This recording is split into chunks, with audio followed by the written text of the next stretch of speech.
Andy and David Riva. Fact. Dan Quinn has discovered the fountain of youth, gentlemen. Seriously. Okay? Fact. I'm blazing fucking fast again. And I'm fairly lean and ripped. And I've been sitting on my ass eating like a pig. And let's see, 5 years ago, you know, my oldest son's middle school track coach timed me 5'9" in an unofficial 69 megas. And guess what? Did I ever tell you that I would have caught Tim Brown from behind? And, you know, the play pretty much speaks for itself. You guys were actually out there, okay? You know what? Basking in my glory. That was the pit game. Remember when you fucking came out and riding my coattails and shit? And then, you know, when the chips were down, man, and I was accused of shit that I could easily prove that I didn't do, alright? I was sold the fuck out, okay? And, you know, it's like this, guys. Time is running out for you, because what's going to happen is I'm going to get, and I mean, when I say that, I'm not going to ever do anything illegal, okay? I don't have to. I discovered the cure, and I also discovered that the violin upgrades the Kama Sutra. And David, you should play that ASAP, okay? You have a woman. Andy, it would vanish, Stevie would vanish all the fat on your body, so you might actually have a chance at getting one, okay? And it's like this. Didn't you come up on my name?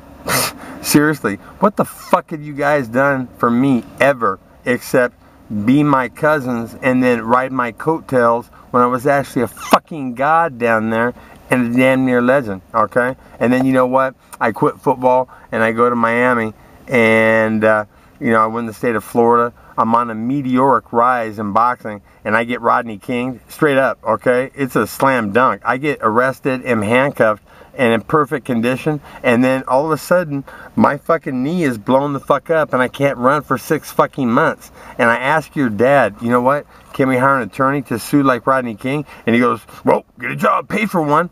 And it's like, are you fucking serious? I'll tell you what, dudes, okay? And I say dudes because, you know what? What have you done for me, okay? I showed you more love, okay, than your parents ever did. You know what I'm saying? More non-Jerry Sandusky hugs. You know what? Like, I love you. You're a good kid. What the fuck have you guys done for me except turning your back at every fucking turn? And guess what, guys? I have a call that I'm going to broadcast, okay? They called me, and it's some explosive fucking shit. And you know what? I thought it weird that Grandpa Harry, seriously, had a German accent, and he was like 70, 80 fucking years old and shit. And Mike Quinn distinctly remembers the German accent and the cover story that Harry came over when he was 13 from Germany after World War I, okay? In America, they fucking hated Germans, okay? Germans that did come over did everything in their power to fucking lose the German accent. But here Harry is, you know, into his 70s, 80s, okay? And he's still got it, all right? And he's also a millionaire, and he was also the largest fucking contractor on Grand Coulee Dam, because supposedly he fucking worked his way up. Horatio Alger, bull fucking shit. Oh yeah, you know what? This phone call is explosive, and it's going to fill in all the blanks. Why the fuck Dan Quinn was abandoned by a family that had fucking millions in it, when defending me once would have made me richer than all you motherfuckers put together? Seriously, what do you think, Andy? Going to court at Notre Dame, and the priest testimony says that, you know what, in this fucking tiny little time window, it wasn't like this fucking long extended time, the party fucking ended, they left, door shut, and then the priest comes up, knocks, okay? Like 5 minutes later, yeah. Their story was the stereo was playing so loud that her cries for help couldn't be heard, okay? This is from the same group that said that I punched a bitch and launched her 17 feet down the fucking hall. Punched her as hard as I could. Dan Quinn, as hard as he could? Really? I'm knocking 5 motherfuckers out, right? Bad boy and shit? Yeah.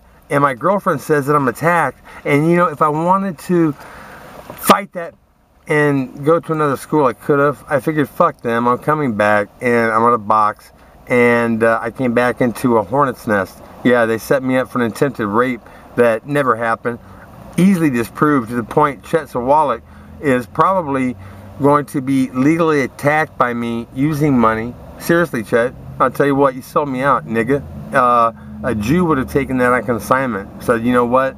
Let's go 50-50 and break their fucking Catholic bank and shit, okay? Yeah.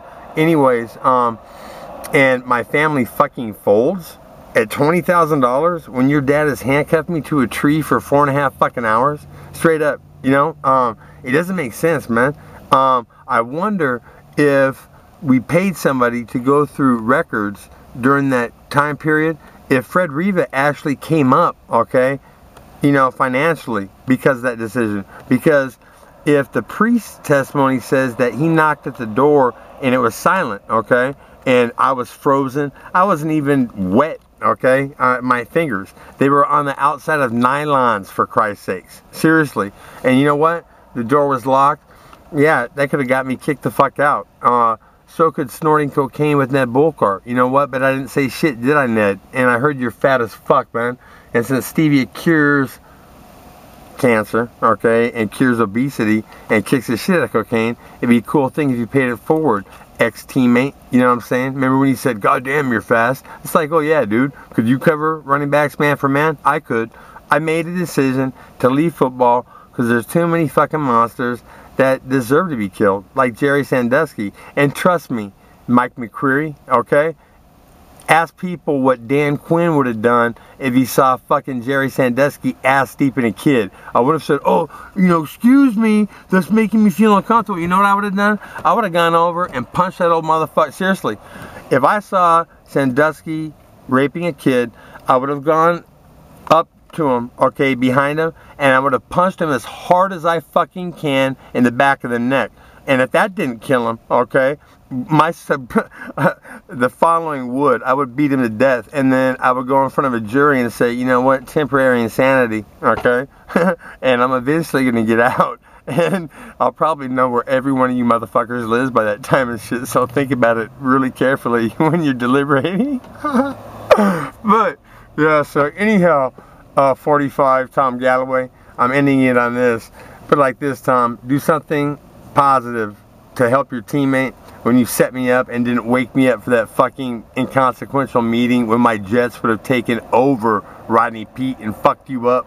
And trust and believe, Frank Stamps, you're a savage, okay? You deserve to play in the NFL. And on the best defense to ever touch the field, Notre Dame fans, Marty the McCott's at nose tackle, Dan Quinn is at drop in, okay? Cedric Figueroa is at Russian, and Frank Stamps chooses between whatever position on the inside that he wants, and we fucking shut teams down. They basically say, you know what, fuck it, we forfeit. We don't want the humiliation. Peace out, nine niggas.